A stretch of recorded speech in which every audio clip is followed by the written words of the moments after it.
भारत एक और ऐतिहासिक कदम चांद पर रखने जा रहा है। चंद्रयान 1 और चंद्रयान 2 मिशन भारत ने ऑलरेडी लॉन्च कर दिया है, लेकिन कुछ टेक्निकल खामी के कारण भारत उसमें सफल नहीं हो पाया। लेकिन इस बार इसरो ने कुछ ऐसा स्पेसिफिकेशन ऐड किया है कि अब नेक्स्ट लेवल का चंद्रयान 3 मिशन जरूर सक्सेस होगा। इसीलिए इसरो ने चंद्रयान 3 को सफल बनाने के लिए पूरी तैयारी कर ली है और जल्दी ही चंद्रयान 3 को लॉन्च करने वाले हैं। तो ये चंद्रयान 3 सफल क्यों होगा, उसके लिए इसरो ने चंद्रयान 3 में कुछ खास स्पेसिफिकेशन ऐड किया है। तो आज हम इस वीडियो में वो 3 स्पेसिफिकेशंस के बारे में बात करने वाले हैं जो चंद्रयान 3 को जरूर सफल बनाएंगे।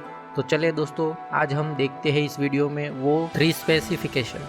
दोस्तों, ये स्पेसिफिकेशन देखने से पहले हमें चंद्रयान 2 कैसे विफल हुआ वो देखना काफ़ी ज़रूरी है। जब चंद्रयान 2 मून की ऑर्बिट से चंद्र की ओर गति कर रहा था, तब लैंडिंग का टाइम आया। विक्रम लैंडर चंद्र की सपाटी पर लैंड कर रहा था। सिर्फ 2 किलोमीटर बाकी था और हमारा संपर्क विक्रम लैंडर से टूट गया। फिर से वो संपर्क हो नहीं पाया। इसीलिए विक्रम लैंडर कहाँ पर लैंड हुआ, क्या हुआ, उसके बारे में फिर हम कुछ नहीं जान पाए और हमारा इसी तरह से चंद्रयान 2 मिशन जो था वो फेल हो गया। तो ये जो विक्रम लैंडर की लैंडिंग की प्रोसेस थी, वहाँ पर ही हम सिर्फ फेल हुए थे। 95% हमारा चंद्रयान 2 सफल हो गया था। सिर्फ 5% लैंडिंग की प्रोसेस में ही हम फेल हुए थे। तो इस बार चंद्रयान 3 में हमारे इसरो के साइंटिस्ट ने लैंडिंग की जो प्रोसेस है उस पर ही सबसे ज़्यादा फोकस किया है, क्योंकि हम 95% तो सफल हुए थे। तो यहाँ पर जो 3 स्पेसिफिकेशन है उसके बारे में आज हम बात करेंगे। पहला स्पेसिफिकेशन है प्रपल्सन सिस्टम। अब दोस्तों, प्रपल्सन सिस्टम का मीनिंग होता है स्पेसक्राफ्ट जब लॉन्च होता है उस टाइम पर रॉकेट में जो फ्यूल भरा होता है उसका कंबंशन होता है और वो कंबंशन पूरी प्रेशर से वो रॉकेट को ऊपर की तरफ खींचता है। उसकी जो पूरी सिस्टम होती है उसको बोलते हैं हम प्रपल्सन सिस्टम। अब यहाँ पर चंद्रयान 3 में 800 न्यूटन थ्रोटेबल लिक्विड इंजन को ऐड किया गया है, जो स्पेसक्राफ्ट को 800 न्यूटन का प्रेशर देकर ऊपर खींच जाएगा। और दूसरा है 58 न्यूटन एटीट्यूड थ्रस्टर। अब यहाँ पर चंद्रयान 3 के सफल लैंडिंग में 58 एटीट्यूड थ्रस्टर उसका महत्वपूर्ण रोल है। लेकिन क्यों महत्वपूर्ण रोल है, ये जानने के लिए हमें जानना पड़ेगा लैंडर की लैंडिंग प्रोसेस का।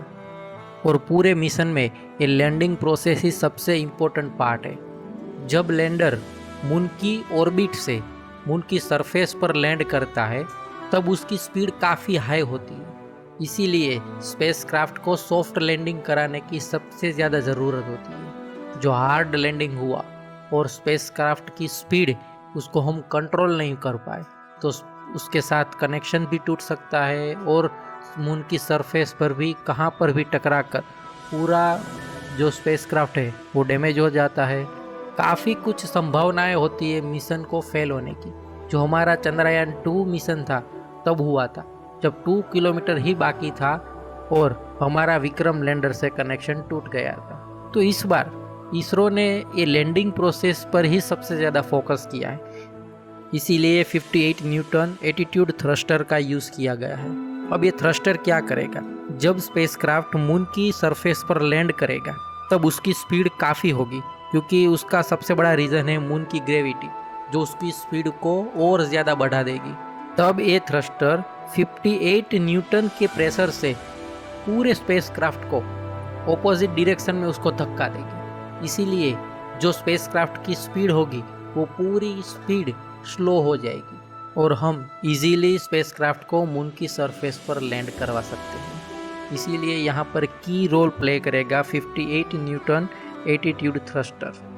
और दूसरा है वेलोसिमीटर, यानी यहाँ पर 2 सिस्टम का यूज़ किया गया है वेलोसिमीटर में, laser Doppler velocimeter and lander horizontal velocity camera.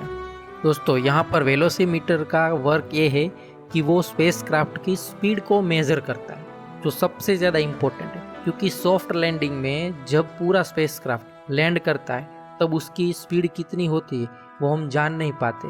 इसीलिए हम उसको सॉफ्ट लैंडिंग नहीं करवा पाते। इसीलिए ही हमारा चंद्रयान 2 फेल हो गया था, लेकिन इस बार लेज़र डॉपलर वेलोसीमीटर लगाया है। इसके कारण हम जान पाएंगे कि स्पेसक्राफ्ट की लैंडिंग के प्रोसेस के टाइम कितनी स्पीड है। और दूसरा है लैंडर हॉरिजॉन्टल वेलोसिटी कैमरा। जो पूरा स्पेसक्राफ्ट है उसको हॉरिजॉन्टली ही मून की सरफेस पर लैंड करवाना, यही सबसे ज़्यादा ज़रूरी है। तो ये जो लैंडर हॉरिजॉन्टल वेलोसिटी कैमरा है वो पूरे स्पेसक्राफ्ट को हॉरिजॉन्टली ही मून की सरफेस पर लैंड करवाएंगे। तो दोस्तों, इसीलिए यहाँ पर वेलोसीमीटर की सबसे ज़्यादा ज़रूरत लगी थी चंद्रयान 2 के टाइम पर। तो यहाँ पर चंद्रयान 3 में उसको ऐड किया गया है। और तीसरा है इनिशियल मेजरमेंट। अब ये सिस्टम में एक्सेलरोमीटर फिट किया जाता है, जो स्पेसक्राफ्ट कितनी स्पीड से घूमता है उसको मेज़र करने में एक्सेलरोमीटर फिट किया जाता है, जो अंदर से उसकी स्पीड को मेज़र करता है। ये काफ़ी ज़्यादा ज़रूरी है लैंडिंग के टाइम। तो दोस्तों, हमने यहाँ पर चंद्रयान 3 के बारे में कुछ जो खास बातें थी जो चंद्रयान 2 में नहीं थी और चंद्रयान 3 को सफल बनाने के लिए इसरो ने यहाँ पर ऐड किया गया था, उसकी जो पूरी डिटेल्स है हमने इस वीडियो में आपको बताने का प्रयास किया है। और हम ज़रूर आशा करेंगे कि इसरो का चंद्रयान 3 ज़रूर सफल हो और भारत स्पेस सेक्टर में एक नया कीर्तिमान हासिल करे। तो दोस्तों, हमारा ये वीडियो जो आपको पसंद आया हो तो लाइक करना मत भूलना। और ऐसे ही नए इन्फॉर्मेटिव वीडियोस देखने के लिए हमारी चैनल नॉलेज इनबॉक्स को सब्सक्राइब करना कभी मत भूलना। तो चलिए दोस्तों, मिलते हैं फिर अगले वीडियो में।